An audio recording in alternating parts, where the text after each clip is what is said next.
The hidden architecture of reality. Science, philosophy, and the spirit behind the veil, peeling back the layers of the universe. There is a thread that connects science, philosophy, and spirituality, a hidden architecture behind what we call reality. Time travel, black holes, and fractals aren't just scientific theories. They may be reflections of deeper truths about choice, consciousness, and soul intention. Forgotten gods, energy centers beyond the chakras, and soul contracts all hint at a multidimensional system far more complex and alive than we've been taught. This is the long-form exploration. This is not surface-level discussion. This is a full excavation of knowledge buried by systems, simplified by education, and censored by fear. Let's begin. Part 1. Scientific dimensions, time travel, black holes and fractals.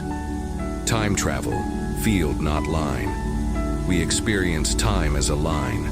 But in physics, especially in relativity, time is a dimension, not a flow.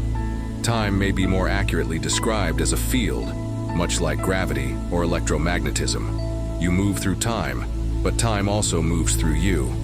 Einstein's theory of general relativity showed us that time bends, curves, and stretches depending on the presence of mass and velocity.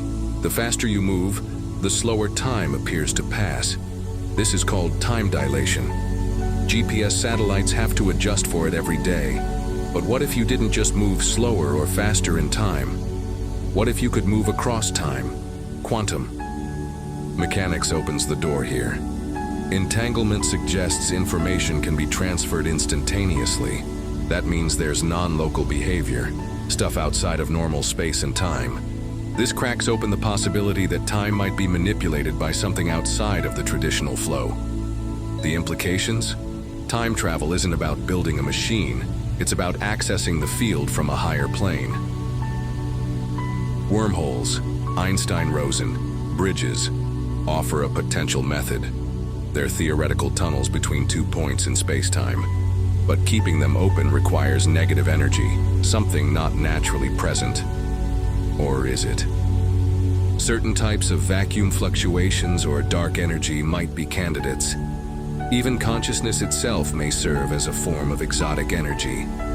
After all, it too seems to operate non-locally. Black holes. The cosmic hard drives. Black holes are collapsed stars with gravity so intense that not even light can escape. But they're not just voids.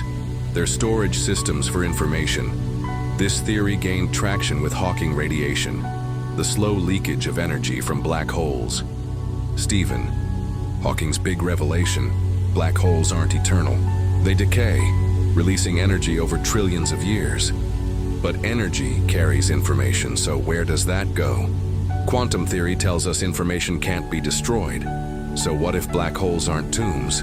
They're libraries? Each black hole might store the full record of everything that fell into it, eventually leaking that record back into the universe. What if this is the method the universe uses to recycle knowledge across time? More extreme theories suggest that black holes may birth white holes, the reverse process, expelling matter and energy. Could each black hole be the seed of a new universe? This introduces a cyclical, fractal multiverse, constantly birthing and devouring itself. Fractals. The hidden pattern fractals are geometric patterns that repeat at every scale. A tree's branches resemble its roots. A river's path mimics blood vessels. Lightning forks just like neurons fire. Fractals aren't decoration, they're source code. Zoom in or out, and the same blueprint repeats. That's true for galaxies. In Adam's human lungs and coral reef stock market charts and seismograph activity, the Mandelbrot set is the most famous fractal. It's an infinite pattern that never stops repeating, yet no part of it is identical. It represents infinite complexity within finite boundaries. Could the universe itself be a fractal? The answer appears to be yes. From cosmic microwave background data to the clustering of galaxies, fractal geometry shows up. Even time may be fractal. Events recur in echo patterns.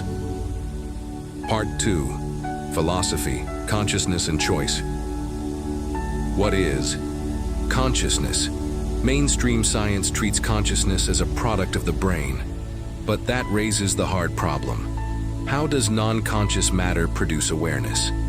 An alternate view. The brain isn't a generator, it's a receiver, like a radio that tunes into frequencies of awareness. This is the basis of theories like panpsychism. Everything has a form of consciousness integrated information theory. Consciousness is the result of information arranged in complex, interdependent systems. Consciousness may be fundamental, not an effect, but the origin. Everything else in time, space, matter may arise from it. This idea was shared by ancient traditions. The Vedic concept of Atman Brahman, the Gnostic idea of the monad, the Hermetic principle, the all is mind.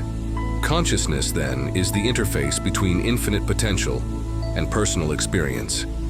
The nature of choice is free will real, or are we just running complex code?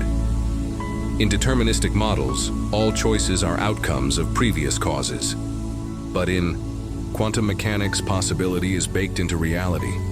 Particles only settle into a specific state when observed, called the collapse of the wave function. This means your attention, your observation, alters reality. If that's true, then choice isn't selecting from a menu. It's creating the menu. Choice is a force that defines which version of the universe solidifies. Now factor in timelines. Every choice splits reality into a new timeline. Your current life path is one version, but others coexist, shaped by the you that could have been. Are you just following a script, or are you an editor of reality? Part 3. Spiritual codes, soul contracts, forgotten gods, and hidden energy centers. Soul contracts, agreements. Before birth, many mystic systems suggest souls make contracts before incarnating. These contracts include who you'll meet, what challenges you'll face, what your major turning points will be. But here's the deeper truth. Some contracts are meant to be broken. They're not limitations, they're triggers. Their purpose is to bring you to the point of awareness where you say, this isn't me anymore. Contracts aren't shackles, they're activation codes. Some activate your gifts, others awaken your rebellion. Signs you're ready to break a contract. Patterns that repeat no matter what you change. Sudden clarity or disgust with the old self feeling. Like you've outgrown a chapter. You can rewrite your soul agreements. You don't break spiritual law by doing this. You fulfill it. Forgotten gods. Aspects of your higher self, most pantheons were wiped out by colonization or reform. Why? Because direct connection to power makes systems irrelevant. The Sibyls were women oracles, once respected advisors to kings. Today they're written off as fiction.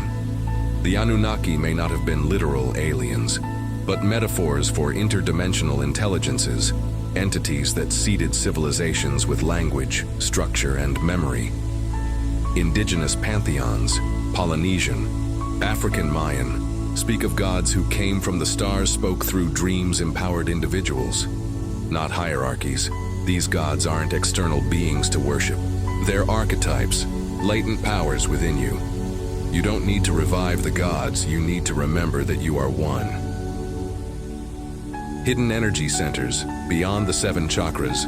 Most spiritual systems stop at the 7 chakras, but the body has dozens more. Alta Major, back of the head. Telepathy and timeline memory, Earth Star. Chakra, 12 inches below your feet. Ancestral and Earth grid connection. Soul Star Chakra, 12 inches above the head. Soul Purpose, higher self-access palm. Chakras, healing, manifesting, energy projection, Thymus Chakra, higher heart. Unconditional love, divine will. Why aren't these taught widely? Because they activate personal power, not peace and balance, sovereignty. When you activate more than 7 centers, you begin to manipulate energy flows consciously, rewrite timelines, perceive auras and memory imprints. The body becomes a cosmic instrument, one that can tune reality itself. Here's the conclusion: the integration of the hidden Science, philosophy, and spirituality are not separate paths. They are three facets of a singular truth system. The most advanced beings across timelines, mystics, inventors, healers, sages, and others, they were never choosing one path. They were weaving all three. Time travel isn't just theory. It's a field your consciousness already accesses. Black holes aren't dead zones, they're memory cores. Fractals aren't math toys, they're blueprints for life. Consciousness isn't random, it's the core operating system. Choice isn't reaction, it's world building. You are not a limited being. You are not stuck in this form.